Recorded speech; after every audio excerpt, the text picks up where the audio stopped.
पर आज supreme court में सुनवाई होनी है।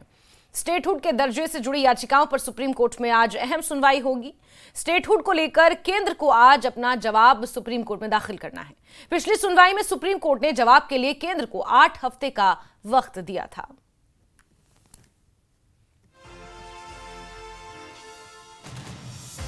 बड़ी खबर आपको बता रहे, जहां सुप्रीम कोर्ट में आज स्टेटहुड के मुद्दे को लेकर सुनवाई होनी है। अहम सुनवाई है और पिछली सुनवाई 14 अगस्त को हुई थी और उसके बाद 8 हफ्ते का वक्त दिया था सुप्रीम कोर्ट ने केंद्र को अपना जवाब दाखिल करने में। कई अहम सवाल पूछे थे, जिसमें कहीं ना कहीं सुरक्षा का मुद्दा अहम था कि जमीनी हालातों को लेकर सुप्रीम कोर्ट ने अपनी टिप्पणी में इन्हें भी शामिल किया था और ऐसे में आज केंद्र को अपना जवाब दाखिल करना है। केंद्र अपने जवाब में क्या कुछ चीजें पेश करेगा, यह देखना काफी महत्वपूर्ण रहेगा।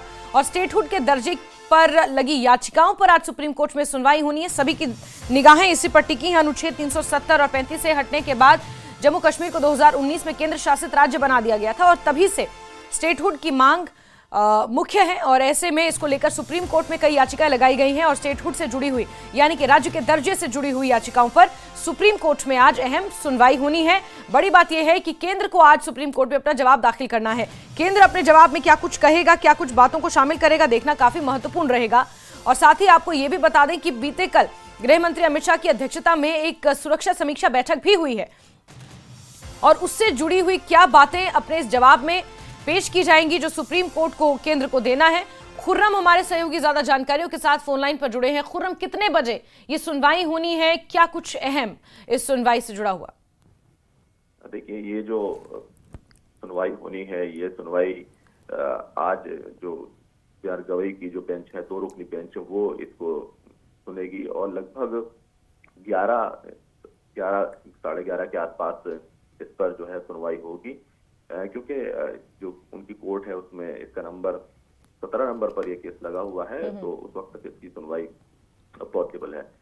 जहां तक इस केस की बात है तो पूरे जम्मू कश्मीर की निगाहें इस पर हैं और खासतौर से सरकार क्या कहेगी, क्योंकि पिछली सुनवाई में सरकार ने जमीनी हालात का हवाला दिया था, पहलगाम का हवाला दिया था और खुद कोर्ट ने भी कहा था कि पहलगाम जैसी घटनाएं हैं उनको नजरअंदाज नहीं किया जा सकता। हालांकि जो याचिकाकर्ता हैं उनकी तरफ से यह मांग की गई है, जहूर भट्ट और खुर्शीद मलिक दोनों की तरफ से यह मांग की गई थी कि 2 महीने के अंदर सरकार को डायरेक्शन दिया जाए कि वो स्टेटहुड का दर्जा बहाल करे। और इस याचिका में और भी कई मांगे की गई हैं और ये कहा गया है कि जो वहाँ के ये जो यूनियन टेरिटरी बनाया गया, ये हमारा जो फेडरल स्ट्रक्चर है उसके खिलाफ है और जो वहाँ पर सरकार बनी है उसको लेकर भी केंद्र ने वादा किया था कि जैसे ही चुनाव हो जाएंगे उसके बाद हम स्टेट का दर्जा बहाल कर देंगे, लेकिन 21 महीने से ज्यादा हो गए और उसके बाद जो है केंद्र ने कुछ नहीं किया। तो ये तमाम बातें हैं, तमाम नजरें सरकार के ऊपर है, क्योंकि कल भी जैसे आपने बताया कि एक सिक्योरिटी रिव्यू मीटिंग हुई है तो सरकार की तरफ से जमीनी हालात का जायजा इस तरीके से लिया गया है। सरकार सुप्रीम कोर्ट में अपना पक्ष रखेगी, क्योंकि अगर देखिए तो सरकार की तरफ से हमेशा ये कहा गया है कि हम सही समय आने पर जो राज्य का दर्जा है उसको बहाल कर देंगे। बिल्कुल खुर्रम, बहुत बहुत शुक्रिया हमारे साथ जुड़ने के लिए और तमाम जानकारियों के लिए। तो आपको बता दें कि सुप्रीम कोर्ट में आज ये सुनवाई होनी है और ऐसे में 17 नंबर पर ये केस लगा हुआ है और केंद्र को अपना जवाब स्टेटहुड के मामले में आज सुप्रीम कोर्ट में दाखिल करना है। और चलिए अब आपको बताते हैं कि उप मुख्यमंत्री सुरेंद्र चौधरी ने स्टेटहुड को लेकर क्या कुछ कहा।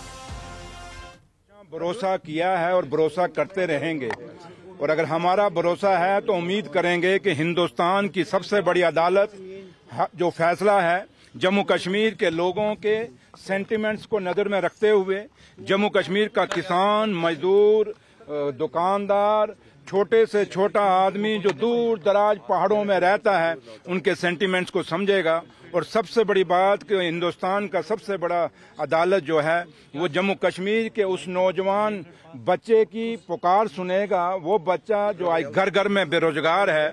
आज जो 1 साल हो गया जम्मू कश्मीर की सरकार को और जम्मू कश्मीर की जो उमर अब्दुल्ला सरकार है उसको कितनी मुश्किलें और मुसीबतें झेलनी पड़ रही हैं ये 2 सरकारों से। एक सरकार वो है जिसे आप लोगों ने और जम्मू कश्मीर के लोगों ने अपने दिलों से जिता के भेजा है वो एक साइड वो सरकार है जो सिलेक्टेड है, नॉमिनेटेड है, बैठाई हुई सरकार है।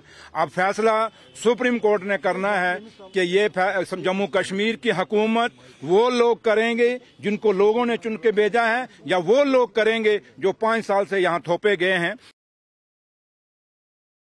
और स्टेटहुड को लेकर राजनीति भी जारी है। 18 अक्टूबर से भूख हड़ताल कांग्रेस करने जा रही है। स्टेटहुड की मांग के लिए कांग्रेस ये भूख हड़ताल करेगी और इस भूख हड़ताल का टाइटल होगा हमारी रियासत हमारा हक।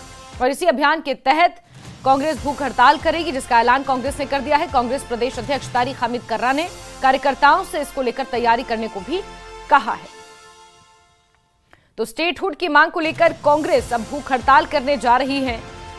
21 महीने से ज्यादा का वक्त हो चुका है जब स्टेटहुड का वादा किया गया था, लेकिन जमीनी हालात जरूरी है। पहलगाम का आतंकी हमला, जिसका जिक्र सुप्रीम कोर्ट ने भी अपनी सुनवाई में कई बार किया है, और ऐसे में अब कांग्रेस स्टेटहुड के मसले पर भूख हड़ताल करने की चेतावनी दे चुकी है और ये निर्णय ले चुकी है। हमारी रियासत हमारा हक एक अभियान चलाने की तैयारी में है, जिसमें 18 अक्टूबर से भूख हड़ताल पर कांग्रेस जाएगी। भूख हड़ताल का स्वरूप क्या होगा? क्रमिक भूख हड़ताल होगी या एक दिन की भूख हड़ताल होगी? किस तरह से ये भूख हड़ताल रहेगी ये अभी तक नहीं पता चला है, लेकिन 18 अक्टूबर से कांग्रेस भूख हड़ताल करेगी, स्टेटहुड की मांग करेगी। हमारी रियासत हमारा हक, इस अभियान के अंतर्गत ये भूख हड़ताल कांग्रेस द्वारा की जाएगी।